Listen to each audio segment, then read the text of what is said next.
Humans is a show that very much focuses on the effect of what the creation of a synthetic human being would have on society.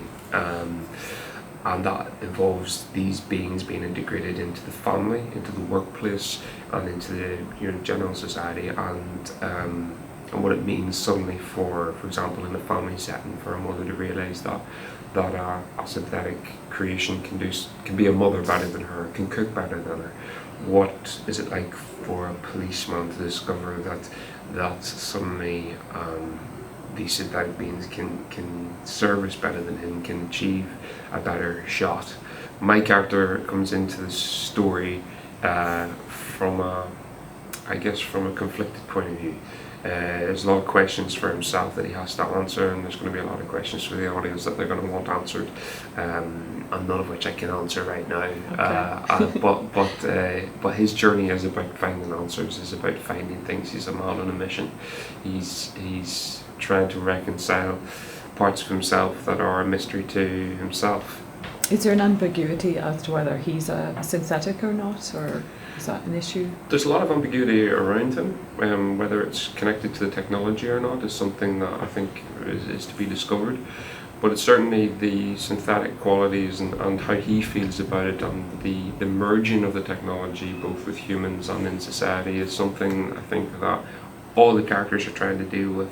He comes at it, I think, from a very personal point of view because of his past, which will become a little bit clear as the show goes on. Would it be fair to say that your character Leo, he's a bit of a vagabond? Does he live on the outsides of society? Absolutely. Was that a bit of a rough look? Was that at first a bit trampy, or?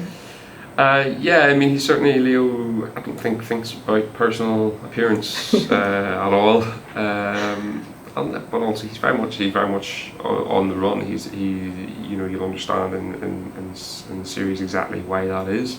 But he does not have any home comforts. He's probably very much looking for a home.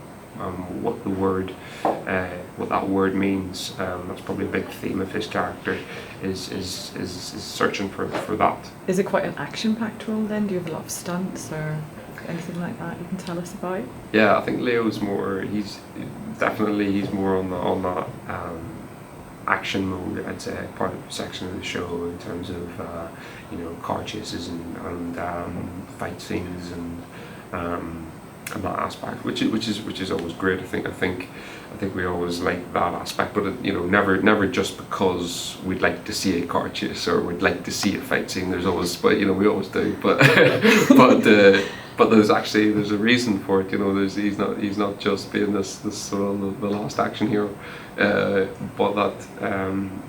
He's a man who'll do whatever it takes to get what he wants, to get what he needs.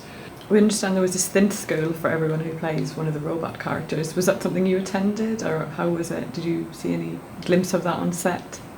Synth school was something that was really important for obviously the people portraying the synthetics. For me, it was important to come along and just watch a bit of it and interact a little bit to see how I responded to it, because I think we are such reactionary beings anyway, that we accommodate for who we talk to in subtle ways, and so of course we do subconsciously mimic each other a little bit, and I think whenever interacting with synthetic, the last thing you'd want to be doing is actually doing a little bit of it yourself and trying to be a little bit like them.